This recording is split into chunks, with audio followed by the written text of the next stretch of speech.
The gentlewoman from New York, Ms. Ocasio-Cortez, is recognized for 5 minutes.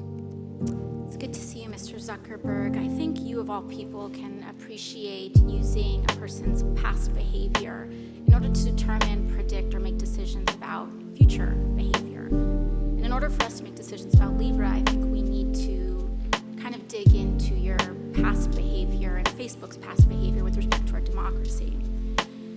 Mr. Zuckerberg, what year and month did you personally first become aware of Cambridge Analytica?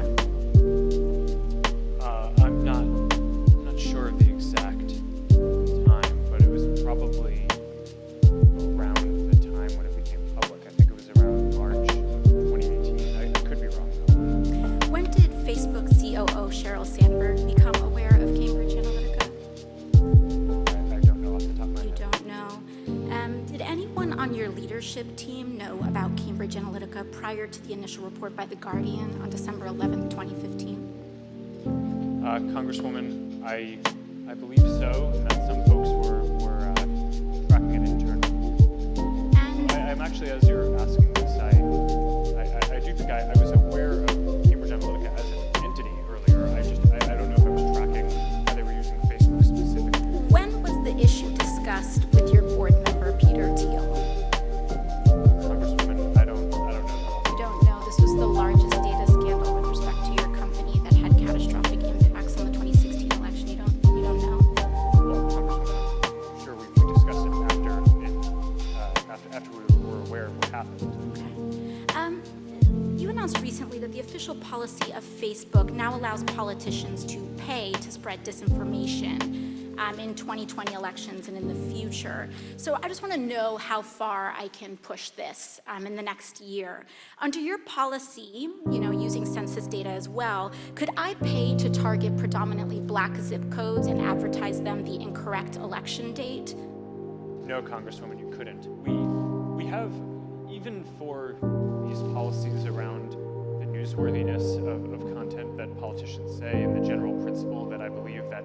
But you said you're not going to fact check my ads. We have, if anyone, including a politician, is saying things that can cause, that is calling for violence or could risk imminent physical harm or voter or census suppression when we roll out the census suppression policy, we will take that content down. So you will, there is some threshold where you will fact check political advertisements. Is that what you're telling me? Well, Congresswoman, yes, and for specific things like that, where there's imminent risk of harm. Could I run ads targeting Republicans in primaries saying that they voted for the Green New Deal?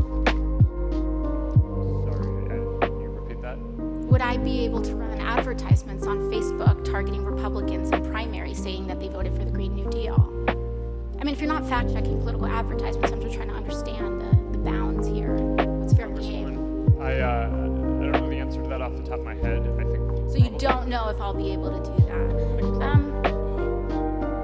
Do you see a potential problem here with a complete lack of fact-checking on political advertisements? Well, Congresswoman, I think lying is bad, and I think if you were to run an ad that had a lie, that would be bad.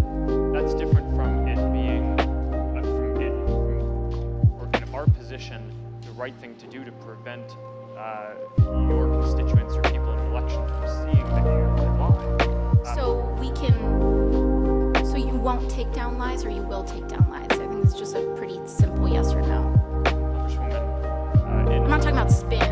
I'm talking about actual yes, in most cases in a democracy, I believe that people should be able to see for themselves what politicians that they may or may not vote for. So you won't take them their down. character for themselves. So you won't take. You may flag that it's wrong, but you won't take it down.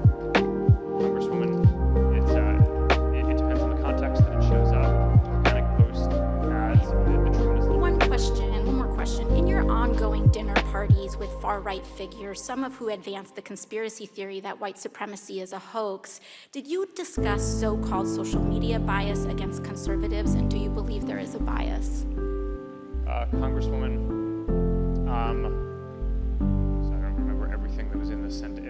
That's all right. I'll move on. Can you explain why you've named the Daily Caller, a publication well-documented with ties to white supremacists, as an official fact checker for Facebook?